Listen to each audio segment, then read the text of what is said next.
Hey guys, welcome back to my channel. Unless you've never been here before, in which case, welcome to my channel. I am Jess. I am the founder, CEO, and everything else in an extremely small company called Stark Skincare.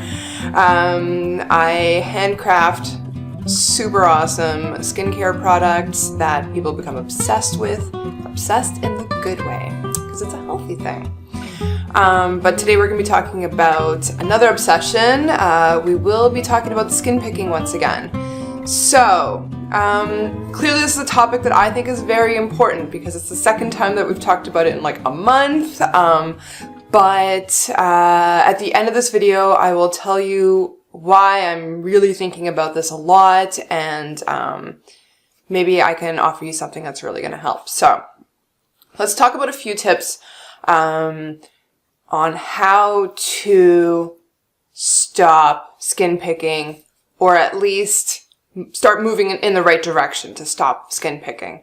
So as you know, if you did watch my previous video, I used to be a skin picker. I occasionally pick, once in a while, but I could say that I am recovered from skin picking. But I do see a lot of people who deal with skin picking. I have friends that suffer from it. I had an ex-boyfriend who was a beard picker. It can take on very different forms. Some people pick or chew their nails obsessively. Some people pluck their eyebrows obsessively. Some people, squeeze their pores obsessively, trying to get things out of their skin that may or may not even really be there. Most of the time it's actually lesions and things that they've caused themselves from, being so rough with their skin. And then there's also hair pulling. So, a lot of people don't even notice. They might be sitting there, they're on their phone, they're doing this, and they start pulling out their hair, and they're, it's sort of, it seems like grooming, right? And we're like, oh, we're grooming, we're fixing things, we're cleaning things out, but you're actually not. You're damaging your skin, or you're damaging your hair. So, it is something that we want to nip in the bud if possible. So the very first thing, that I'm going to suggest, is probably the hardest. It's hardest in the sense that you kind of will go into like a emotional K-hole, So the first thing I think you should do, if you are skin picking, is to try to identify the underlying causes for your skin picking. So, think back to your childhood, think back to your past. Who have you watched pick their skin or do a similar, compulsive activity? Who was this person in your life? Like, what role did they fulfill? Was it a mother figure, a father figure, like a teacher? One of these. I can't imagine a teacher skin picking, but you never know. Like, who taught you that this was good behavior, or maybe they didn't even say it was good behavior, but like that was your perception of it. So it's important to look at that and to analyze. Sorry, I just made a sale. Woohoo! To analyze that a little bit.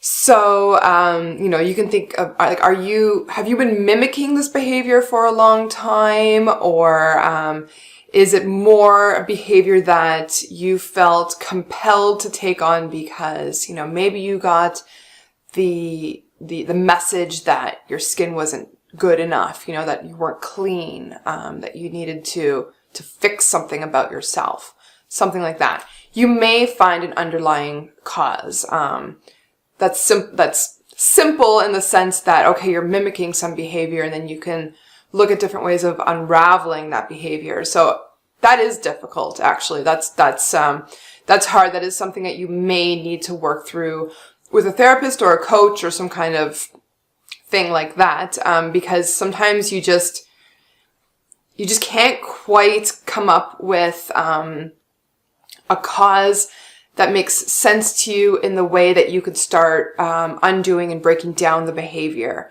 So my number one tip is the hardest one. The second tip is, on a day where you're really triggered to be picking, is there something very basic that you're lacking? So more and more, as I've been learning about all kinds of psychological things, I'll get into that after, but the more that I am in this realm of self-care, and the more that self-care becomes this big hyped thing, you start to realize that often we just lack the most basic stuff. And that's really all we need. Like sometimes we overcomplicate ourselves as animals, sometimes, and I'm going to say, I don't know, I'm just going to throw a number out there. I bet half the time, I just took off my shoes, about half the time that we are having anxiety, that we're having, and I'm someone who I suffer from anxiety. It's been really good lately, but it is, this is something that I can relate to, definitely, but these times when we're having anxiety, when we're having like compulsive thoughts or behaviors, very often we are lacking basic stuff. So are you hungry? What have you been eating? Have you been feeding yourself nourishing food, the kind of food that your body really needs, or are you treating yourself too much?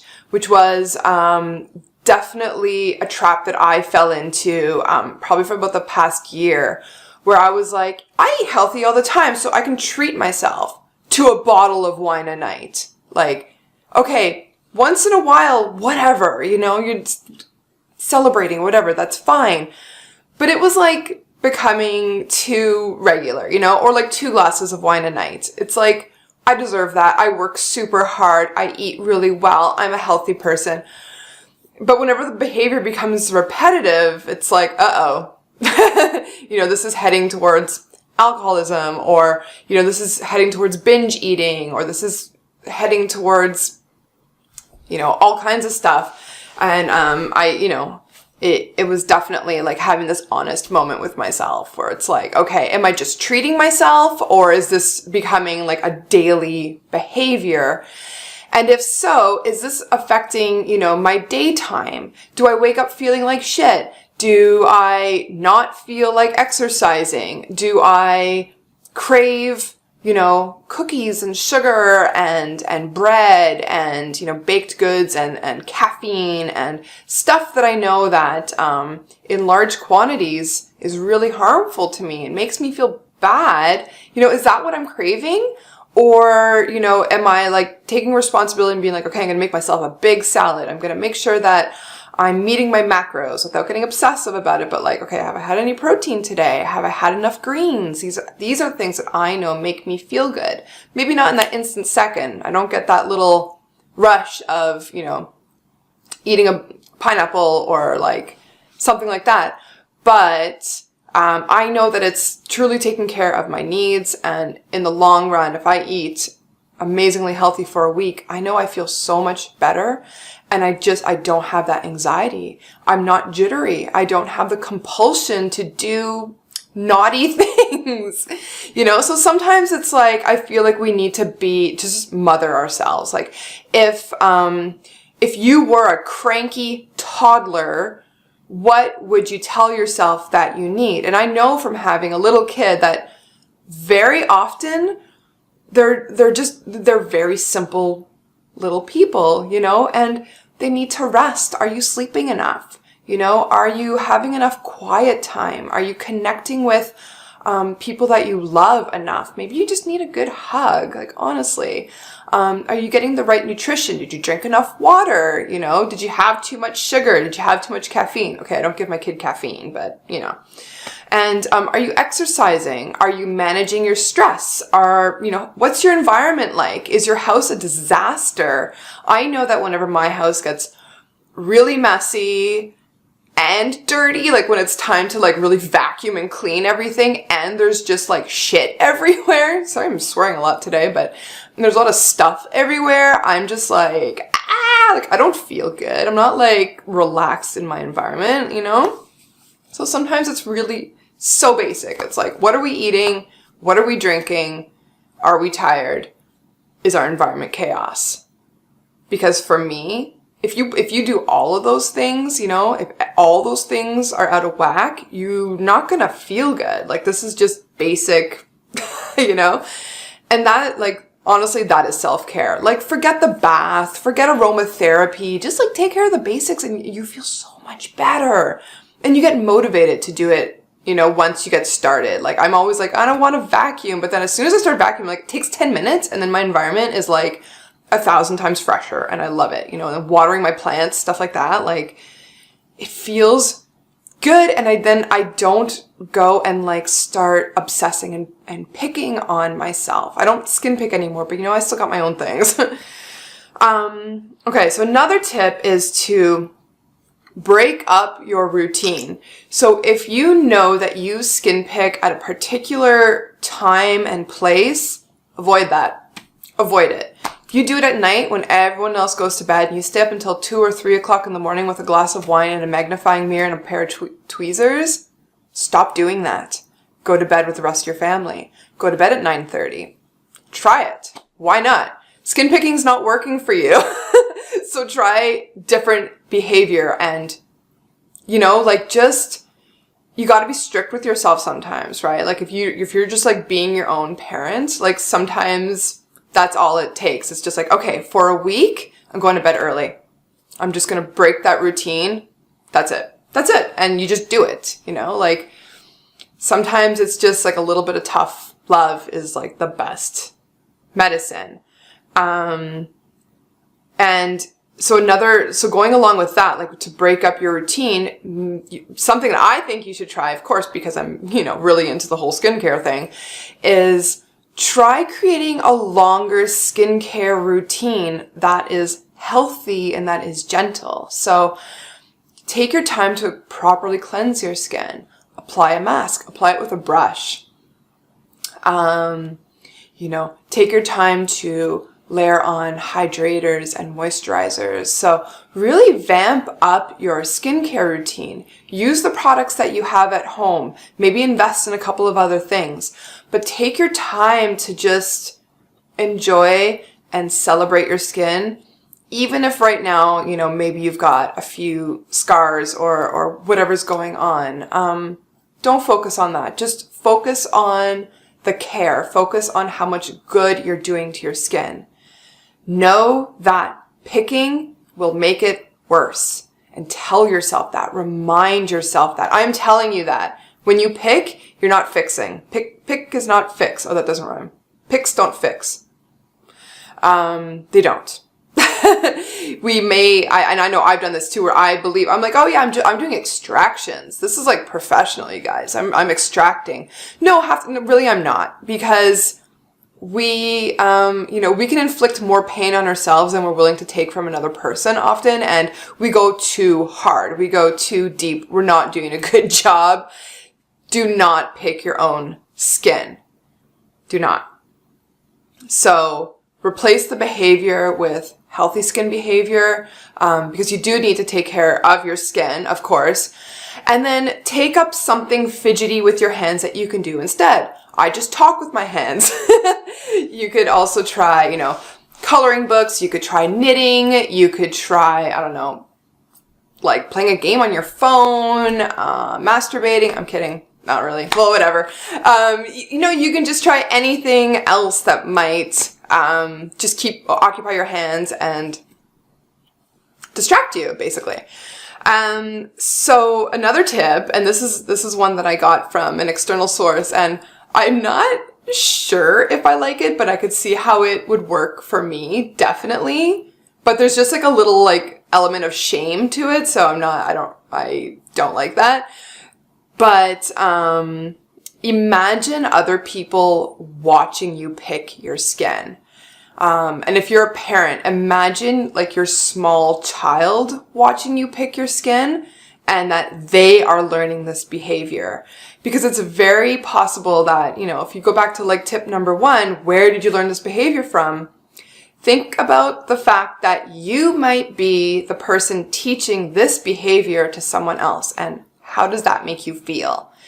Now, for me, if that's not motivation to stop, skin picking behavior, then I don't know what is, because I would feel awful to pass on behavior like that to my child. So I don't like the fact that there's definitely an element of shame in there and guilt. Although they say guilt is sort of like the healthier version of shame, but that would make me feel very guilty.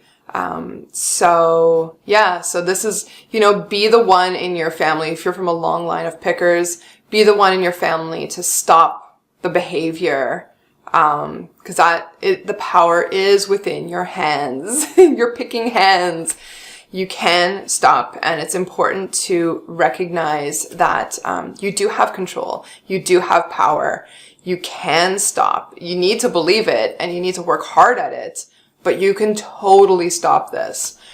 So you may know that I have a course called 21 Days, and it does touch on skin picking to a certain degree, but it does, it encompasses more than just that, and it's like a very multifaceted, deep dive into the mind-skin connection. But I am creating a subsection of the course on skin picking. And if you want access to that course, I am including a link below for an email list so that when the course is out, you will be notified and you will be able to sign up. So if you've looked at my skin course before 21 days and you're like, ooh, that's maybe a bit more of what you want to get into, I am going to be including a mini course. So it's smaller, it's a little bit more digestible, it's targeted towards skin picking, and it's for you. I really think that if I can stop just one person from picking their skin, that would make everything worthwhile, because I know how deeply it affects us. And, okay, so love you guys. Leave a comment below. If this is your first time here, please subscribe to my channel. It's super important to me. I really enjoy showing up here every week, but, I want you to be here with me. So, all right. Bye.